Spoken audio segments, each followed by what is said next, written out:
जय जय वामन भाऊ जय जय वामन भाऊ जय जय वामन भाऊ जय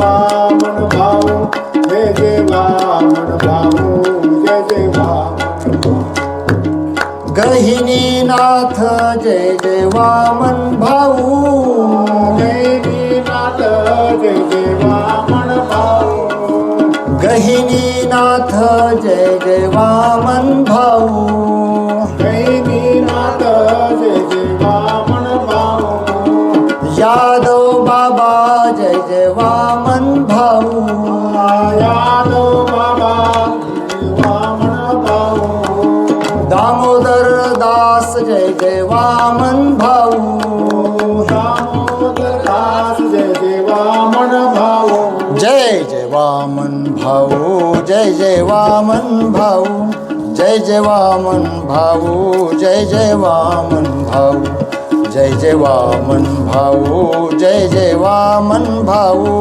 जय जय वामन भाऊ जय जय वामन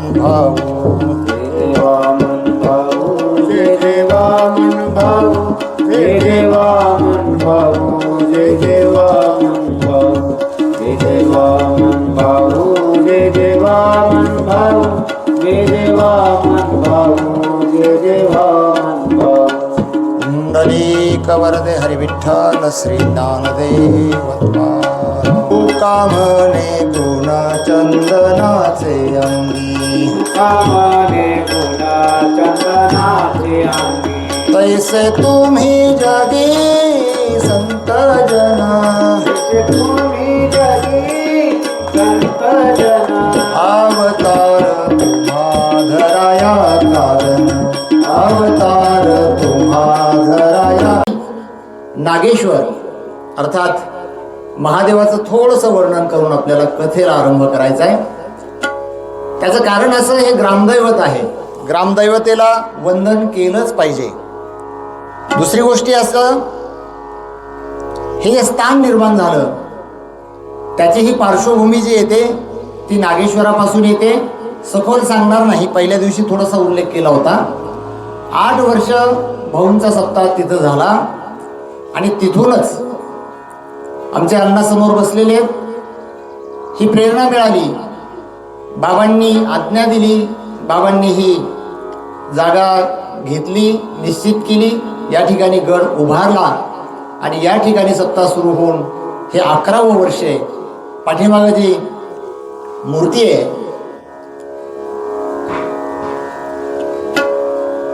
पांडुरंग परमात्मा, आईसाहेब रुक्मिणी माता, मध्यभागी सद्गुरू वामनभाऊ महाराज आणि या बाजूला ज्यांच्यापासून हा वारकरी संप्रदाय आरंभ झाला असं आपण वारंवार म्हणतो असे गहिनीनाथ महाराज.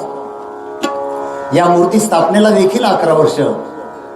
आता येणाऱ्या फेब्रुवारीमध्ये म्हणजे तिथीनुसार आता माझ्या लक्षात नाही आहे पण 11 वर्ष होतात. पहिला सप्ताह जो आहे आपला तो मूर्ती स्थापनेच्या निमित्ताने झाला होता आणि दुसरा सप्ताह आपण पुण्यतिथीवर घेतला. असे एकूण 11 वर्ष. तर भगवान नागेश्वराचं वर्णन हे केलेलं भाऊंना तर आवडेलच, भगवान पांडुरंग परमात्म्याला आवडेल, कारण दोन्ही एकच आहेत. भगवान नागेश्वराचं भजन तिथं गेले 6 वर्षापासून सुरू आहे. त्यामध्ये मी पण आहेच. सातपुते महाराज असतात, धर्माधिकारी मेजर आहेत. सर्वजण भजनी मंडळ तिथे येतं, भजन करतं. आजचं तिथं जे भजन झालं त्यामुळं आज थोडं विस्कळीत झालं. मी मात्र आराम करून आलोय. त्यामुळं स्मरण करू भगवान शिवशंकराचं. शिवभोळा शिवभोळा चक्रवर्ती, शिवभोळा चक्रवर्ती, शिवभोळा चक्रवर्ती, शिवभोळा चक्रवर्ती, शिवभोळा चक्रवर्ती, शिवभोळा चक्रवर्ती, शिवभोळा चक्रवर्ती, शिवभोळा चक्रवर्ती. त्याचे पाय माझे प्रीती, त्याचे पाय माझे चित्ती वाचे वदता शिवनाम, वाचे वदता शिवनाम, वाचे वदता शिवनाम, वाचे वदता शिवनाम. शिव भोळा चक्रवर्ती त्याचे पाय माझे चित्ती. वारकरी संप्रदायाची सुरुवात जी आपण पहिल्या दिवशी पाहिलं, भगवान शंकरापासून आदिनाथ गुरु सकळ सिद्धांचा इथपासून आपण ते पाहिलंय.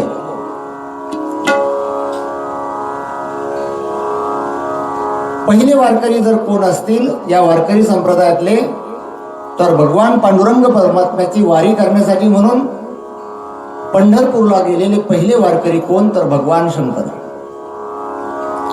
भगवान शंकर पांडुरंगाच्या भेटीला गेले.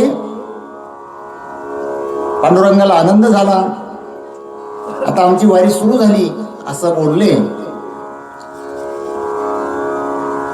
परमात्मा विठ्ठल पांडुरंग परमात्मा भगवान शंकराला म्हणतात, आपण वेगळ्या वेगळ्या अवतारामध्ये आपण एकमेकाला भेटलो, दोघांना एकमेकाशिवाय करमत नाही. हा त्याचं पूजन करतो, तो याचं भजन करतो. परंतु या अवतारामध्ये मात्र तुम्ही आता माझ्या जवळ राहायचंय. कुठे राहायचंय? पांडुरंग परमात्म्याने भगवान शंकराला समोर घेतलं आणि आपल्या माथ्यावर धारण केलं, डोक्यावर धारण केलं. आपण मूर्तीमध्ये पाहतो, पांडुरंग परमात्मा ही जी मूर्ती आहे, या मूर्तीच्या डोक्याच्या वरती जो असा उंच असा टोप असल्यासारखा जो भाग आहे, हे शिवलिंग आहे, भगवान शंकराचं स्थान. म्हणून वारकरी संप्रदाय इतका समृद्ध आहे.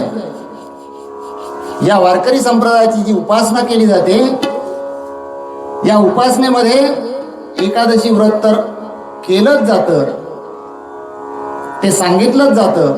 परंतु एकादशी व्रत करत असताना सोमवार व्रत हे करावंच लागतं, त्याशिवाय एकादशी व्रत हे पावन होत नाही.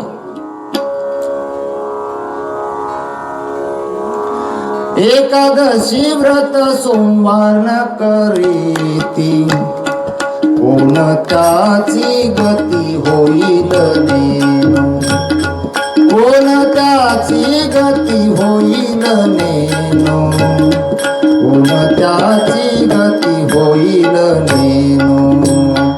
एकादशी व्रत सोमवार न करीती, कोणाच्याची गती होईल नेनो, कोणाच्याची गती होईल नेनो, कोणाच्याची गती होईल नेनो.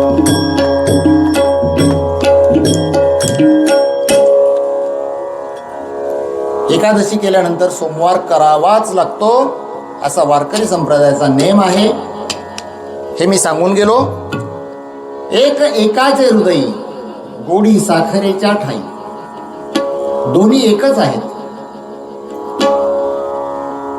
एवढंच वर्णन भगवान शंकराचं करून आपण कथेला आरंभ करणार आहोत.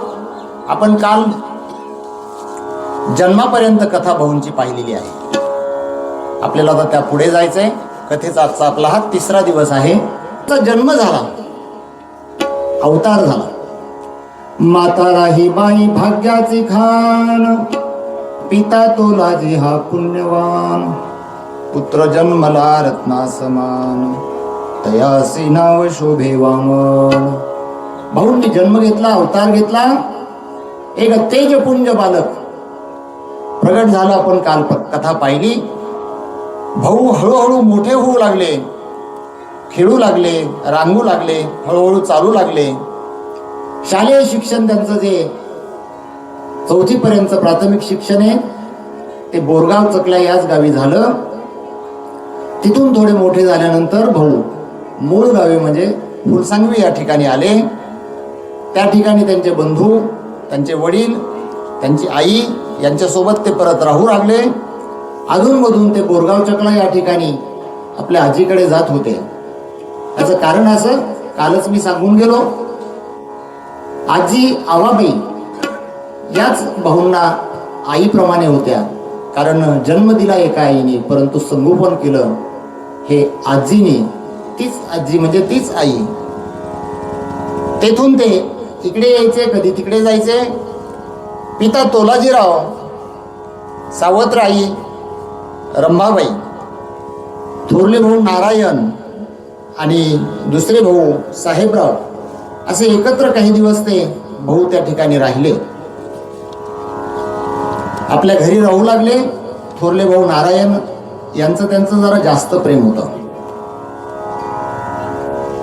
नारायण जे होते हे भाऊंना खूप जीव लावायचे. त्या काळात पुढचं काही शिक्षण जास्त काही सुविधा नव्हत्या. पूर्वीचे बरेच शिक्षक काका 4थी पास 7वी पास असे असायचे. शिक्षणच कमी होतं ना. भाऊंचं 4थी पर्यंत शिक्षण झालं होतं. फुलसांगवीला आल्यानंतर पुढचं शिक्षणाचा काही विषय नव्हता. तसा उल्लेख कुठे येत नाहीये. भाऊ तिथे काही दिवस राहिले. थोरले भाऊ नारायण यांच्यासोबत, यांच्या समवेत जय जय वामन भाऊ, जय जय वामन भाऊ, जय जय वामन भाऊ, जय जय वामन भाऊ, जय जय वामन भाऊ, जय जय वामन भाऊ, जय जय वामन भाऊ, जय जय वामन भाऊ.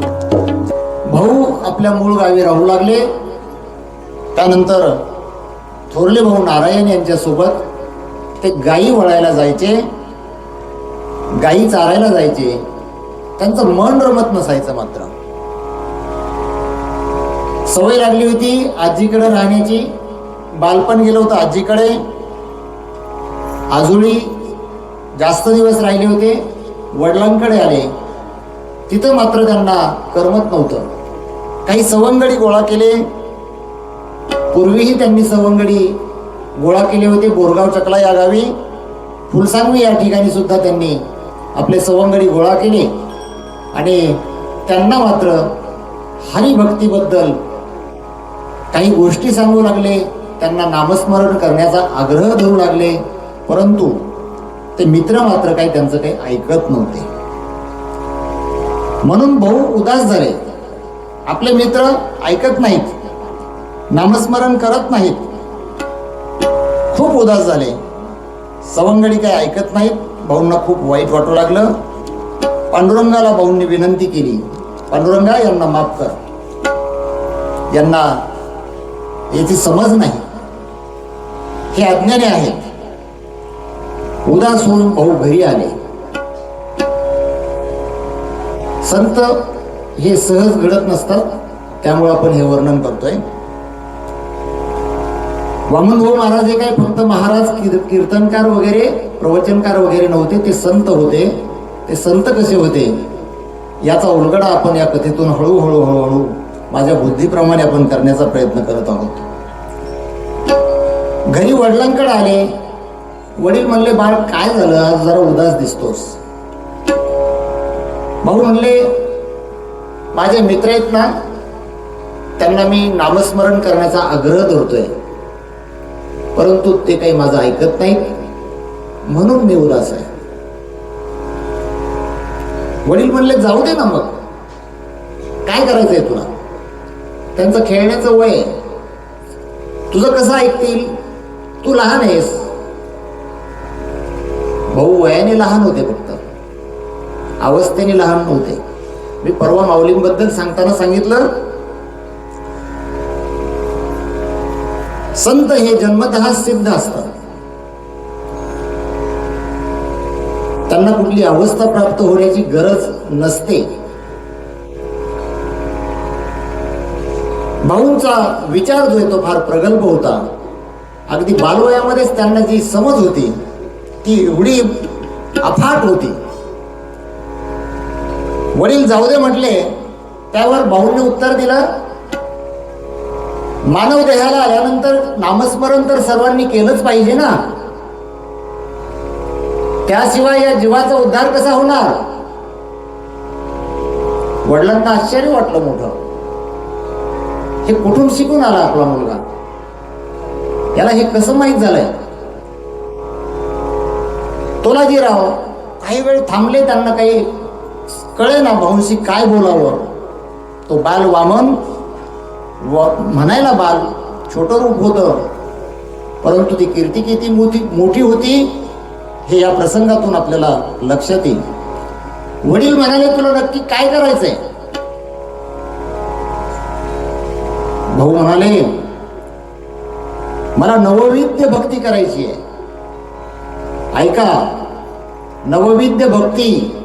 आज श्रोत्यांची संख्या कमी आहे, काल आमचे विद्यार्थी आले ते जरा भरकच्च वाटत होतं. असू द्या, आपल्याला कथा ही भाऊंसाठी करायची आहे.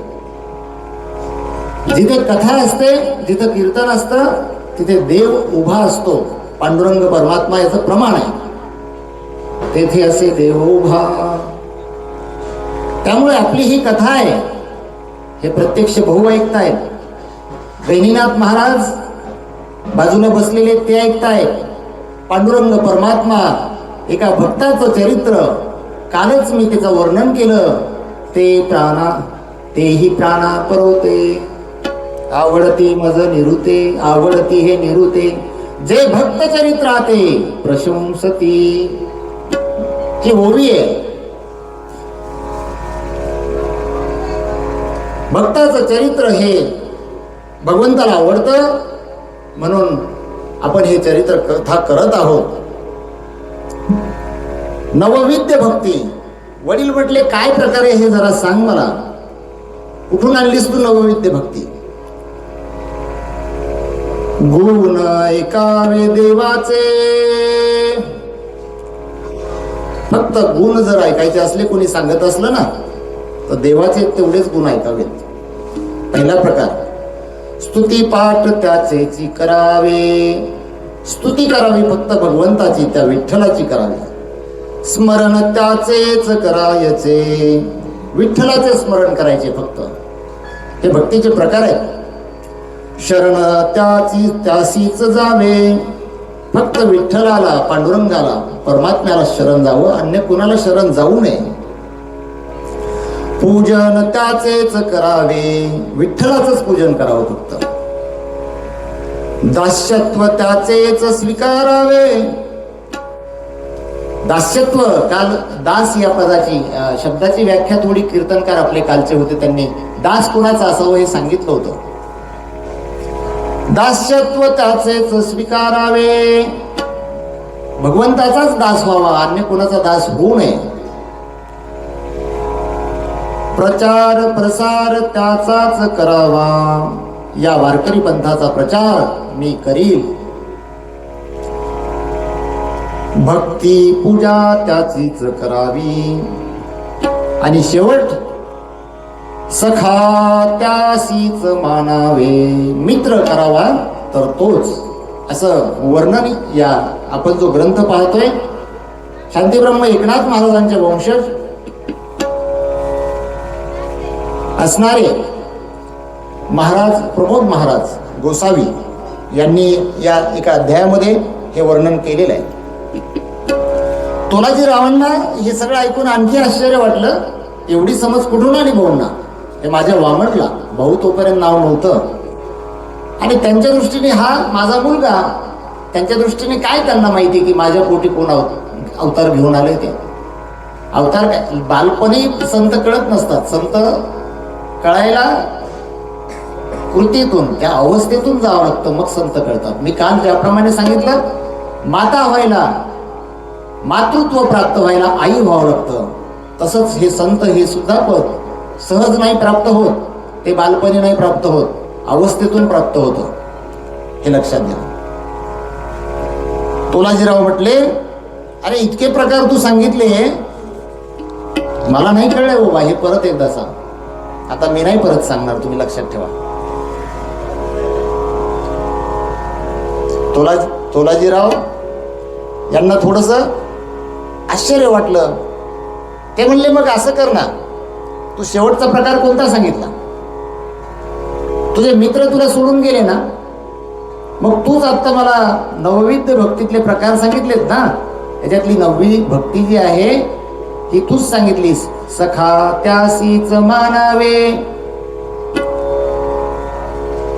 त्यालाच सखा कर ना, त्यालाच मित्र कर. कोणाला? पांडुरंगाला. ज्याचा सखा हरी त्यावरी विश्व कृपा करी. हरीला सखा करायचं. एक आपल्या जामखेड मधलं एक उदाहरण आहे, सांगतो. आपल्या जामखेड मध्ये एक माता भगिनी राहत होत्या. मंगलताई नाव त्यांचं. मंगलताई, काय नाव त्यांचं? सांगळे.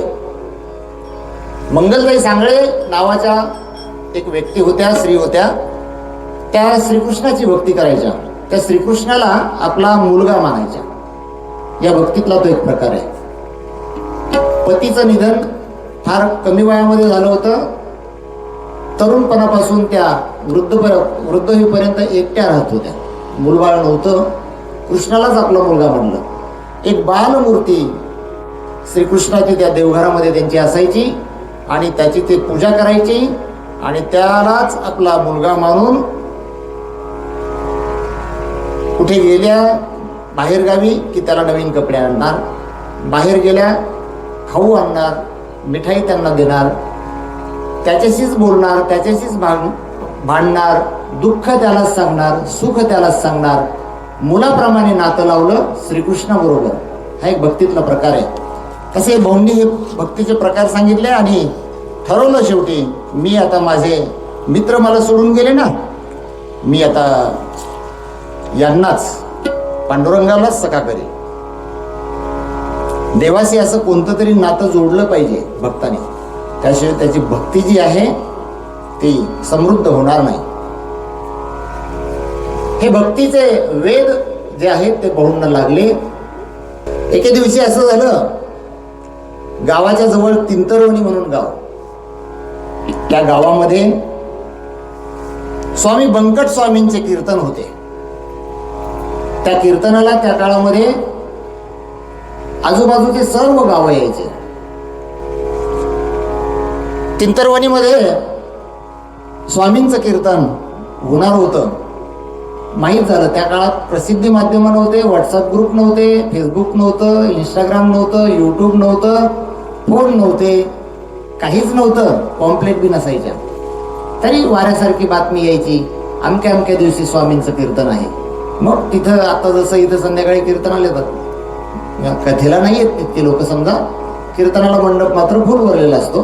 पण मला असं कळलंय की कथा मंडपात बसून ऐकणाऱ्यांपेक्षा काम करता करता बरेच लोक या परिसरामधले, जमादारवाडीमधले कथा ऐकतायत. काही हरकत नाही आहे, माझी काहीच हरकत नाही आहे. फक्त ऐकावी कथा, संतांचं चरित्र ऐकावं. कीर्तन दुर्मिळ असायचे त्यावेळेला. कधीतरी कुठेतरी अनेक कोसावर एखादं कीर्तन व्हायचं. कीर्तनकारच नसायचे त्यावेळेला. कीर्तनकारांचा त्या काळात तुटवडा होता असं म्हटलं तरी चालेल. आता कीर्तनकारांचं प्रमाण खूप वाढलंय.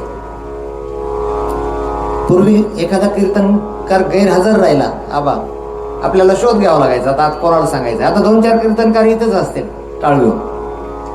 टीका नाही करायची मला, चांगली गोष्ट आहे. संप्रदाय वाढत गेला पाहिजे. स्वामींच्या काळात मात्र तसं नव्हतं. म्हणून लोक, आजूबाजूचे लोक भरपूर यायचे.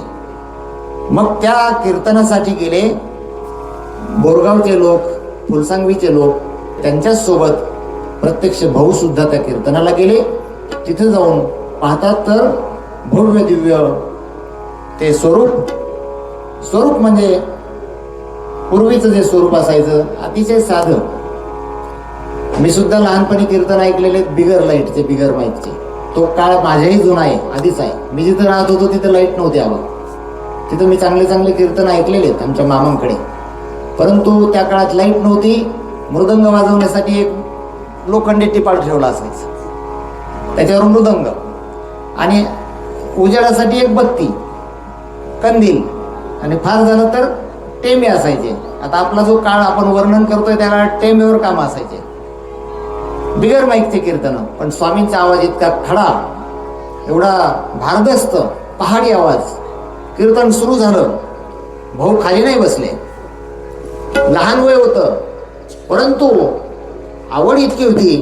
कीर्तनात भाऊ टाळ घेऊन उभे राहिले. चाल, ते गायन, त्यांचा आवाज, त्यांची ती प्रगल्भता, त्यांचं ज्ञान, त्यांची ती विषय सोडवण्याची पद्धत, प्रत्येक गोष्ट बारकाईने ते कीर्तन ऐकत ऐकत ऐकत ऐकत संपेपर्यंत भाऊंचं पूर्ण चातक पक्षासारखं त्या कीर्तनाकडे आणि फक्त स्वामींकडे लक्ष होतं. कीर्तन तसे ऐकावेत, कथा तशा ऐकाव्यात. भाऊ ऐकत होते, स्वामी सांगत होते. कीर्तन पूर्ण झालं. कीर्तनाने काय होतं? कीर्तन चांग कीर्तन संपलं. देव आपलं जय विठ्ठल घेतलेलं बरं आहे का नाही? संपल्यानंतर, कीर्तन संपल्यानंतर ते भाऊ एकदम प्रभावित झाले. कीर्तनकाराचं कीर्तन आटोपल्यानंतर कीर्तनकार खाली बसतात. आपण खुर्ची देतो बसायला. सर्वजण येतात, दर्शन करतात. आमच्या भुलेताई काल इतक्या भाऊक झाल्या होत्या की कीर्तनकारांच्या समोर येऊन रडल्या अक्षरशः. त्या खूप कीर्तन आवडलं त्यांना. असे मग दर्शनाला गर्दी झाली. आसपास आलेले लोक सगळे दर्शन करू लागले. भाऊ मात्र स्वामींच्या पायाजवळ जाऊन उभे राहिले. भाऊंचे विचार वेगळे होते ना. त्यांना फक्त कीर्तन ऐकून सोडून द्यायचं नव्हतं. त्यांच्या मनात काही वेगळं चाललेलं होतं. गर्दी संपली. स्वामी पाहत होते, हा मुलगा उभा आहे. स्वामींनी विचारलं. स्वामींचं लक्ष होतं कीर्तन चालू असताना हा मुलगा खूप बारकाईने कीर्तन ऐकतोय, लहान आहे पण टाळ बरोबर वाजवतोय. स्वामी होते ते बंकट स्वामी. त्यांचं आपण चरित्र पाहणार आहे थोडंसं. बंकट स्वामींनी विचारलं, बाळ काय नाव तुझं? भाऊ म्हणले, वामन तोलाजी सोनवणे, राहणार फुलसांगवी, तालुका गेवराई, जिल्हा बीड. बीड जिल्ह्याचं पूर्वीचं नाव होतं चंपावती नगर.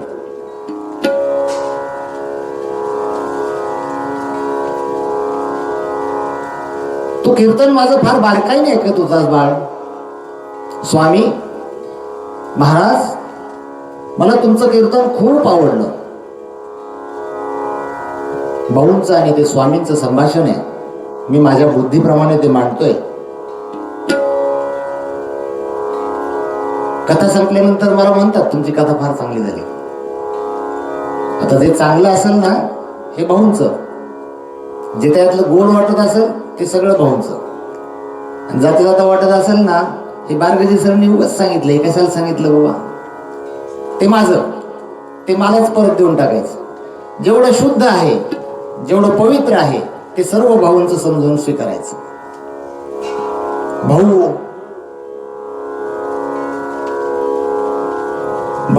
म्हणाले, मला कीर्तन फार आवडलं बर का बाळकृष्ण महाराज. चालू दे, व्याप आहे तुमच्या पाठीवर.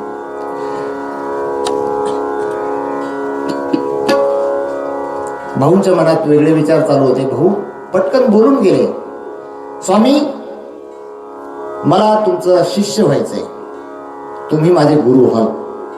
वा, मला तुमचं शिष्य होण्याची इच्छा आहे.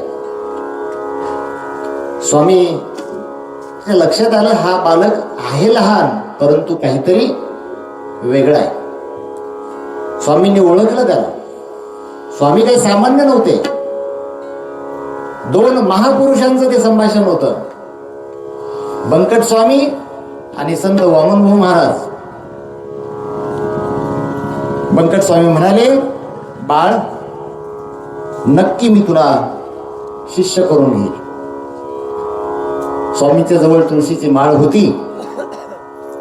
माळ काढली आणि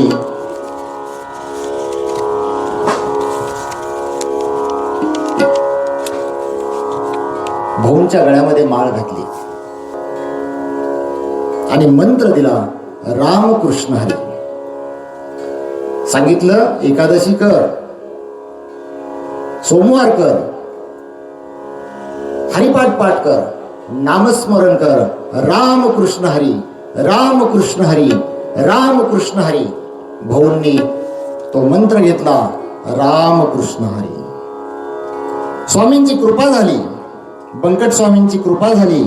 आरतीतलं प्रमाण बाल ब्रह्मचारी ख्याती ही तुमची बाल ब्रह्मचारी ख्याती ही तुमची बाल ब्रह्मचारी ख्याती ही तुमची बाल ब्रह्मचारी ख्याती तुमची जमतास विठ्ठल भक्तीची जन्मतास विठ्ठल भक्तीची जन्मतास विठ्ठल भक्तीची जन्मतास विठ्ठल भक्ती कृपा अखंड बंकट स्वामींची कृपा अखंड बंकट स्वामींची. जय देव जय देव जय जय वामन भाऊ जय देव जय देव जय जय वामन भाऊ जय देव जय देव जय जय वामन भाऊ जय देव जय देव जय वामन भाऊ.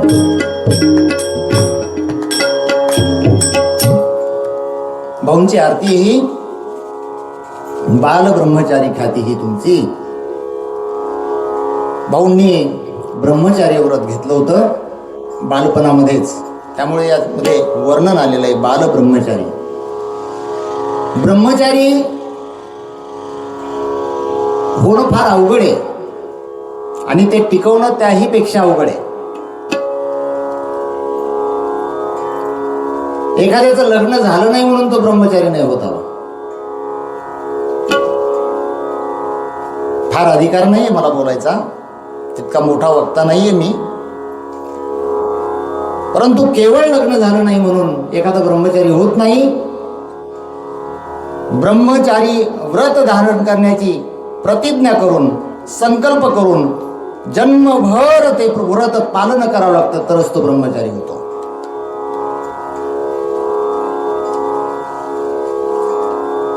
भीष्म प्रतिज्ञा केली होती भाऊंनी, अखंड ब्रह्मचार्य व्रत पालन करील. भीष्म प्रतिज्ञा म्हणलो मी. भीष्माचार्य यांनी त्या काळामध्ये,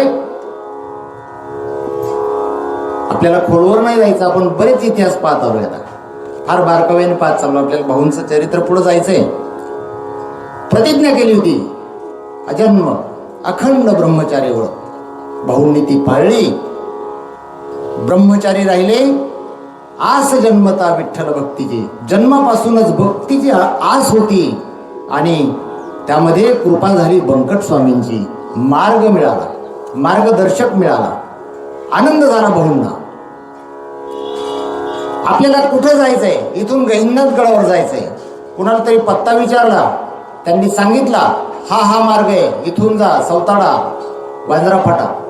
मार्ग मिळाला, ध्येय होतं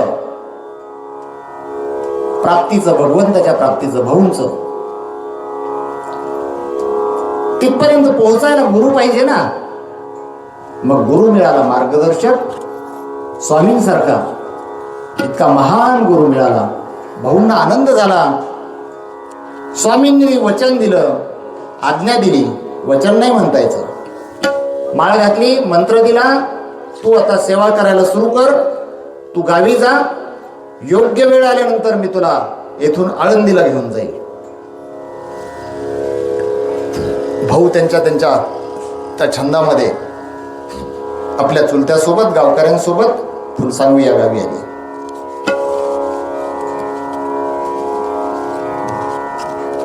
स्वामींनी सेवा दिली, ती स्वामींनी दिलेली सेवा गुरु आज्ञा समजून ती करू लागले. बंकट स्वामींचं कार्य पुढे सुरू झालं. बंकट स्वामींनी आपल्या जो त्यांचा ठरलेला प्रवास आहे, या गावाहून त्या गावाहून त्या गावाहून त्या गावात, आपण पहिल्या दिवशीपासून अवताराचं प्रयोजन पाहत आलो. भगवान परमात्मा, सर्व साधू संत, ते पाहत पाहत पाहत आपण या स्टेपपर्यंत आत्ता आलो. भाऊंचं चरित्र पाहत असताना स्वामींचं चरित्र आपण थोडंसं पाहिलं पाहिजे. ते कर्तव्य आहे माझं. आपण त्या चरित्राला सुद्धा स्पर्श केल्याशिवाय आपल्याला पुढे जाता येणार नाही. वेळ आपली मात्र पुढे गेली. हे चरित्र मला पूर्ण करून भाऊंना आळंदीचा प्रवास झालेला मला इथपर्यंत मी ठरवलं होतं. पण थोडं उशिरा सुरू झाल्यासारखं वाटतंय. बंकट स्वामी महाराज यांचं खरं नाव व्यंकट असं होतं, पण नावाचे अपभ्रंश होतात काही, आणि अपभ्रंश होऊन ते झालं बंकट. 1877 या साली बीड जिल्ह्यामध्ये असणारं आत्ताचं नेकनूर म्हणजेच त्यावेळेचं निनगुर, या निनगुर या गावामध्ये राजपूत समाजामध्ये बंकट स्वामींचा जन्म झाला. लहान असताना गायी सांभाळायला जायचे. पहा, गायीचा उल्लेख पुन्हा पुन्हा येतोय, पण महाराज काय कुठंच काही प्रमाणात येत नाहीत बरं का. गायी सांभाळायला जायचे आणि ते स्वामी होते. स्वामी म्हणजे काय, ते काय आपले आता भजनाचार्य काय म्हणतात त्याला, भजन सम्राट. भजन सम्राट नव्हते ते, भजन भीष्म होते, स्वामी होते ते. स्वामींचं भजन इतकं गोड होतं, वाणी इतकी गोड होती, मधुर होती एकदम, स्वर ताल स्वतः चाली निर्माण केलेल्या होत्या. असे गायी सांभाळायला जायचे वनामध्ये. वनामध्ये गेल्यानंतर काय असतं, एकांत मिळतो, भगवंताची भक्ती करतोय ते. तिथं गेलं की अभंग, गवळणी असे मस्तपैकी स्वामी त्यांच्या छंदामध्ये असायचे. देखिला से माती खाता, देखिला से माती खाता, देखिला से माती खाता, देखिला से माती खाता, दावियाने बांधी माता, दावियाने बांधी माता, जाळी घेऊन कांबळी काठी, जाळी घेऊन कांबळी काठी, घेऊन कांबळी काठी, घेऊन कांबळी काठी, गाई बळी वेणू पाठी, गाई बळी वेणू पाठी, जाळी घेऊन कांबळी पाठी, जाळी घेऊन कांबळी काठी, गाय घेऊन कांबळी काठी, गाय घेऊन कांबळी काठी,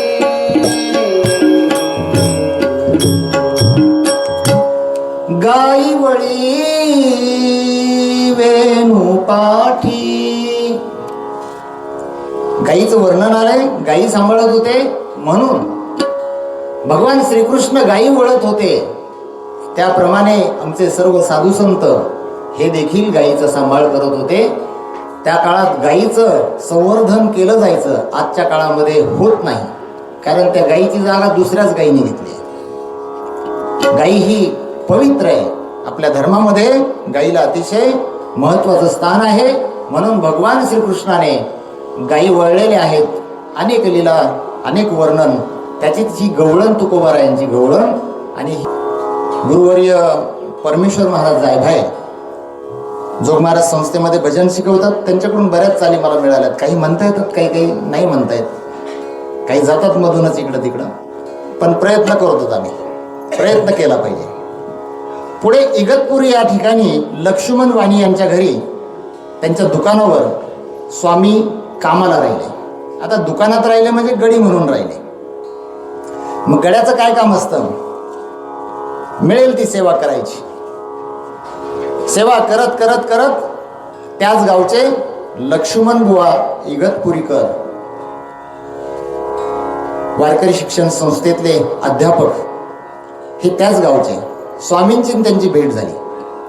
आता भेट झाल्यावर काय, गुंडाबाची आमची भेट झाली की भजनावरच चर्चा, मेजर आम्ही भेटलो की भजनावरच चर्चा, सातपुते महाराज भेटले की भजनावरच चर्चा. यांना भजन आवडायचं आणि ते अध्यापकच होते. इगतपुरीकर महाराज लक्ष्मण बुवा यांची भेट झाली, त्यांचं भजन सुरू झालं पुन्हा.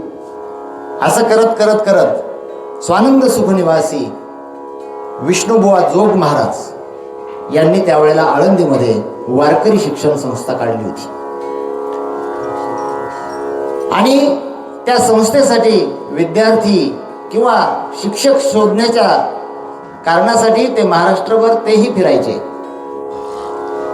असे ते फिरत फिरत म्हणून लक्ष्मण बुवांचं गाव म्हणून कदाचित ते त्या ठिकाणी आलेले असावेत. स्वामी त्या इगतपुरीकरांच्या सोबत भजन करत होते. त्यांनी तिथं भजनी मंडळ तयार केलं. अतिशय मधुर वाणीतून त्यांचं भजन सुरू होतं. आणि त्याच ठिकाणी जोग महाराज आले. स्वामींचं सुंदर असं भजन चालू होतं आणि ते भजन एक चित्ताने ऐकत होते. जोग महाराज, तू माझा स्वामी मी तुझा रंग, तू माझा स्वामी मी तुझा रंग, तू माझा स्वामी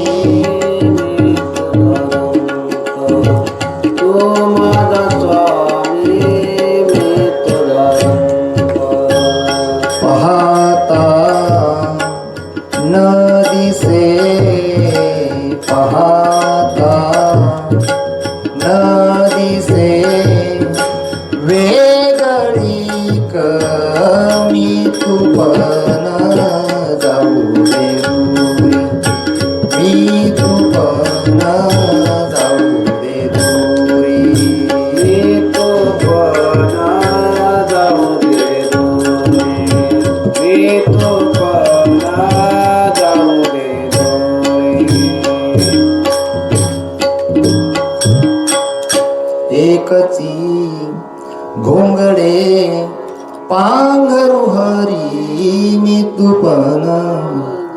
माऊलींचा अभंग आहे.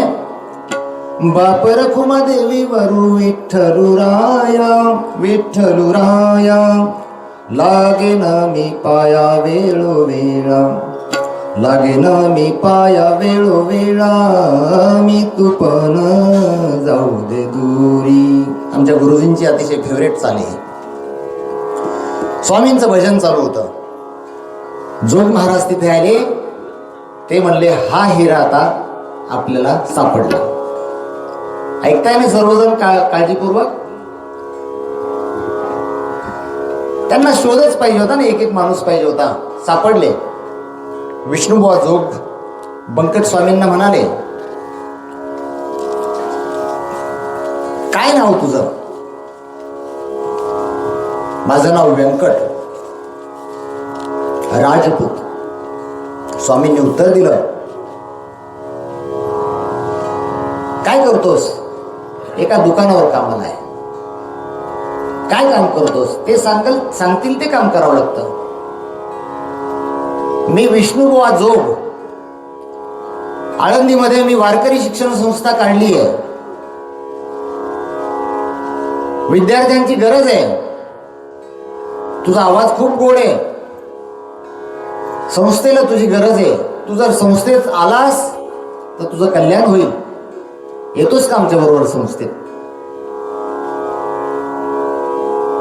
असं आम्हाला लहानपणी कोणी म्हणलंच नाही. समोर बसलेत आमचे आता घरचे. ते म्हणते तुम्ही महाराजच व्हायला पाहिजे होत करा. पण ते उशिरा लक्षात आलं. काय करावं? लक्षात आलं नाही ना. लक्षात कुठं आले? उशिरा नाही. स्वामींनी अजिबात विलंब केला नाही. संधी आल्यानंतर संधीचं सोनं केलं पाहिजे. जोग महाराजांनी इतकी मोठी संधी दिली आहे समोर. वारकरी शिक्षण संस्थेत जायला संधी मिळते. लगेच होकार दिला. स्वामी जोग महाराजांना म्हणले, आत्ता येतो तुमच्या बरोबर. जोग महाराजांच्या सोबत स्वामी निघाले. आळंदीच्या दिशेने त्यावेळेचं काय साधन असेल, बैलगाडी असेल, टांगा असेल, पायी असतील, घोड्यावर गेले असतील, कसे असतील माहीत नाही. एसट्या नव्हत्या, जीप नव्हत्या, मोटरसायकल नव्हत्या, काहीच नव्हतं. आता आळंदीहून कीर्तनकार 7 ते 9 येतात आणि परत संध्याकाळी तिकडे जातात सकाळचा काकडा करायला. आता आपण सुधारणा झाल्या. गेले जोग महाराजांनी तिथपर्यंत जाऊस्तोवर काहीच सांगितलं नाही. तुकोबरायांचा गाथा हातात दिला, जा गाथा पाठ कर म्हणले. शिस्त होती फार. संस्थेत काय सहज ज्ञान नाही मिळत. आणि जोग महाराजांनी गुरूंनी आज्ञा दिली म्हटल्यावर काय, गाथा पाठ करायला सुरू केला. गाथा पाठ करणं काय सोपं आहे का? पुढे अभंग पाठ केले. संस्थेत अनेक विद्यार्थी आहेत बरं का. आमचे चुलते आहेत काका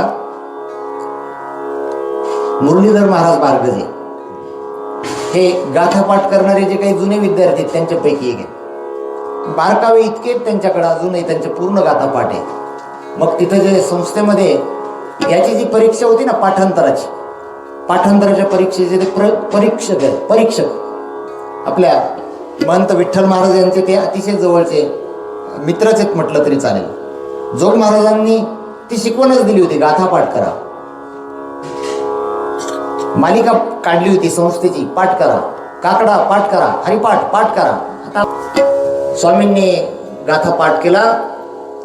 त्यानंतर आळंदीमध्ये अजान वृक्षाखाली बसून ज्ञानेश्वरीचं अध्ययन केलं. सर्व साधू संतांचं चरित्र अभ्यासलं. आणि हळूहळू स्वामी मात्र एक पक्के विद्यार्थी झाले. त्या संस्थेची थोडक्यात माहिती, विष्णुबुवा जोग यांनी ही संस्था काढली. ते संस्थापक होते, पण त्यांच्याबरोबर स्वामी बंकट स्वामी, लक्ष्मण महाराज इगतपुरीकर, मारुतीबुवा गोरव आणि सोरोपंत दांडेकर अर्थात मामासाहेब दांडेकर, हे 4 त्यावेळेला आधारस्तंभ त्या संस्थेचे होते. हे अध्यापक होते त्या संस्थेचे. विशेष म्हणजे या संस्थेमध्ये सुरुवातीपासून शिक्षकांना पगार नाही आणि विद्यार्थ्यांना फीज नाही, अशा स्वरूपात ही संस्था चालते. परंतु तरी देखील त्या पदावर जाण्यासाठी अनेक जण इच्छुक असतात, सर्वांना संधी मिळत नाही. आज त्या ठिकाणी अध्यापक आहेत, त्यामध्ये माझे गुरु सुद्धा त्या ठिकाणी आहेत. मला नितांत आदर आहे माझ्या गुरुबद्दल, या संस्थेबद्दल. आणि आज कार्यरत असणारे मोठे माऊली असतील, शिंदे माऊली असतील, तिथले सर्व मारुतीबुवा कुरेकर असतील, अनेक पिढ्या पाहिलेली एक मोठा महात्मा आज महाराष्ट्रातलं जर असेल तर मारुती बाबा. त्यांच्या चरणी सुद्धा मी नतमस्तक होतो एक सेवक म्हणून. तसा संस्थेचा माझा काही विद्यार्थी म्हणून संबंध आला नाही, पण मला संस्थेबद्दल प्रेम आहे. मला संस्थेत राहता नाही आलं, हे माझं दुर्भाग्य, पण संस्थेबद्दल मला खूप आदर आहे. तो प्रवास सुरू झाला बंकट स्वामींचा. आणि स्वामींना वाटलं आता बंकट स्वामींवर काहीतरी जबाबदारी दिली पाहिजे. आणि स्वामींवर जबाबदारी दिली. बंकट स्वामींना त्या संस्थेचं अध्यापक तर केलंच, त्यानंतर बरेच वर्ष स्वामी त्या संस्थेचे अध्यक्ष देखील राहिले. आणि जोग महाराजांनंतर पुढचे बरेच वर्ष स्वामींनी काम केलं. हे काम खडतर होतं अतिशय. स्वामी एका जागेवर बसून नाही राहिले. स्वामी सारखे महाराष्ट्रभर फिरत होते, पायपीट करत होते, खेडेपाड्यात जात होते, कीर्तन करत होते. आणि एक एक हिरा, एक एक रत्न शोधून संस्थेत आणत होते. त्या संस्थेचा वारकरी संप्रदायाचा प्रचार करत होते. आणि थांबलेली कीर्तनं पुन्हा ते कीर्तनं पुनर्जीवित करण्याचं. पहिल्या दिवशी मी म्हणलं बदलल्या, कीर्तनकार टिकले नाही.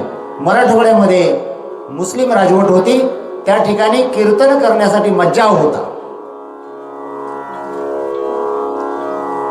कीर्तनकारांचे खून केले जात होते. कीर्तनातून समाजाला प्रबोधन केलं जाऊ शकत नव्हतं. हा धर्मावर अन्याय नव्हता का?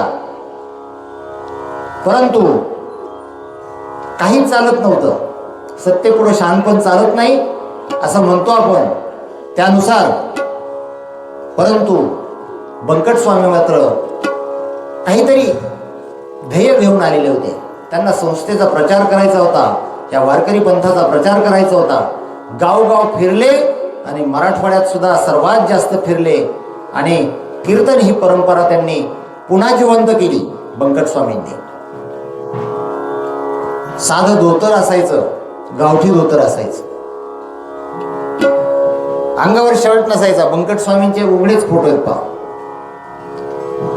कपाळावर गंध असायचा, अष्टगंध. गळ्यात तुळशीची माळ असायची आणि पायामध्ये लाकडी खडावा. प्रवास कधी बैलगाडी, कधी घोड्यावर आणि जितका शक्य तितका पायी. असं हिंडून फिरून फिरून फिरून स्वामींनी खूप मोठं कार्य उभं केलं. 5 तर वाजले आपले.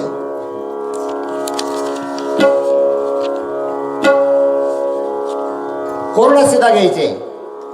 कोणाच्या हातचं शिजवलेलं अन्न खात नसायचे स्वामी. दगडाची चूल करायचे, त्यावर स्वतः स्वयंपाक करायचे. अशी ती स्वामींची जीवनातली स्वतःबद्दलची शिस्त होती. आपण बंकट स्वामींचं चरित्र आज अनुभवतोय. पुढे आपण आता जाणार आहोत उद्याच्या भागामध्ये. उद्या आपला 4था दिवस आहे. आज आपण मध्यापर्यंत पोहोचलो. हा कथेचा मध्य आहे, कारण आपल्याला 6 दिवस कथा करायची होती, 3 दिवस झालेत. सातपुते महाराज म्हणले आपल्याला 7 दिवस कथा करायची. सुरुवातीला माझ्या पुढे प्रश्न होता 7 दिवस सांगायचं काय. आता माझ्या पुढे प्रश्न आहे काय काय सांगू. आता शिल्लक राहतंय काय असं वाटायला लागलं. सांगायला पुरणार नाही म्हणून आम्ही 2 तासाची वेळ 1 तास केली. मेजरला म्हणलं आपण 4 ते 5च करू. आता ही कथा आपण इथपर्यंत आणली. आता उद्या आपण काय करू, स्वामींची आणि संत वामनभाऊ महाराजांची पुन्हा जी भेट झालेली आहे या प्रसंगापासून कथेला सुरुवात करू. त्यानंतर उद्या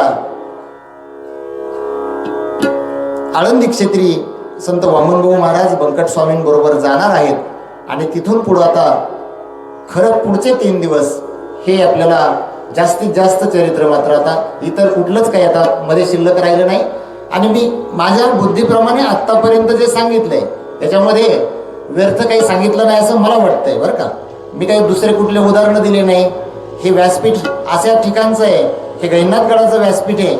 मी ज्या व्यासपीठावर बसलो इथं बाबा प्रत्यक्ष बसलेले आहेत. इथं फक्त बसून कीर्तन झालेत विठ्ठल महाराजांचे. गुरुवर्य विठ्ठल महाराजांच्या आज्ञेनेच आपण हा सप्ताह करतोय. या व्यासपीठावर बसून अवांतर गप्पा मला मारता येणार नाहीत याची मला खात्री होती. मी ते पथ्य पाळलंय, पुढचे 3ही दिवस पाळणार आहे. जेवढं शुद्ध आहे तेवढंच सांगण्याचा मी प्रयत्न करणार आहे.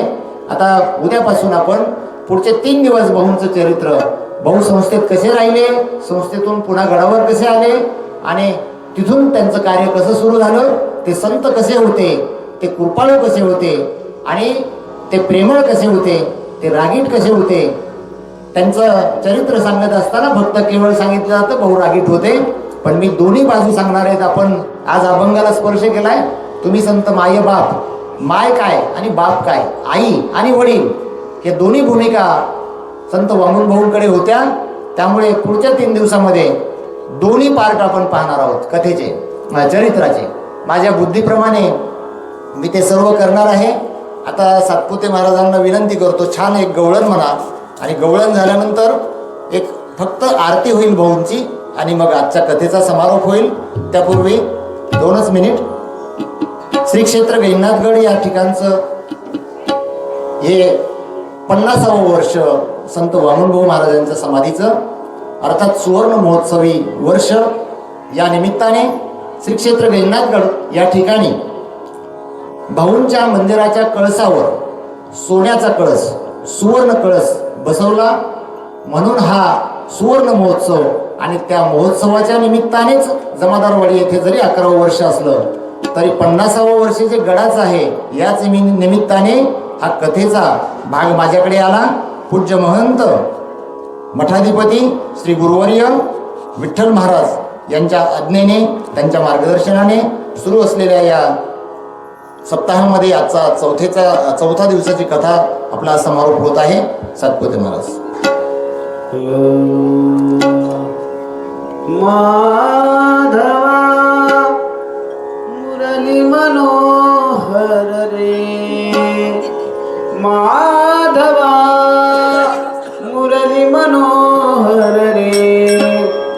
माधवा मुरली मनोहर रे माधवा मुरली मनोहर रे माधवा मुरली मनोहर रे माधवा मुरली मनोहर रे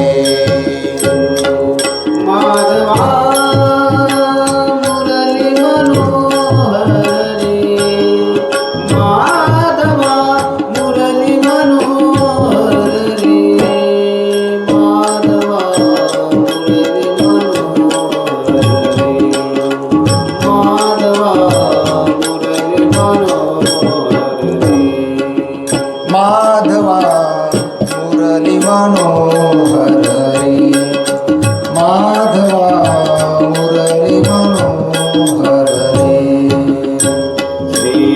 श्रीवत्सलांचन हृदय विलासन श्रीवत्सलांचन हृदय विलासन दीनदया घन रे माधवा दीनदया घन रे माधवा मुरली मनोहर रे माधवा मुरली मनोहर रे माधवा मुरली मनोहर रे सुरनर किन्नर नारद तुम्बर सुरनर किन्नर नारद तुम्बर सुरनर किन्नर नारद तुम्बर सुरनर किन्नर नारद तुम्बर गाति निरंतर रे माधवा गाति निरंतर रे माधवा मुरली मनोहर रे माधवा मुरली मनोहर रे माधवा मुरली मनोहर रे माधवा आरती ओळायची मनोहर रे माधवा मुरली मनोहर रे माधवा मुरली मनोहर रे एकजनार्दनी मोहन एक जनार्दनी मोहन एकजनार्दनी मोहन एक जनार्दनी मोहन राखित गोधन रे माधवा राखित गोधन रे माधवा मुरली मनोहर रे माधवा मुरली मनोहर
रघुराया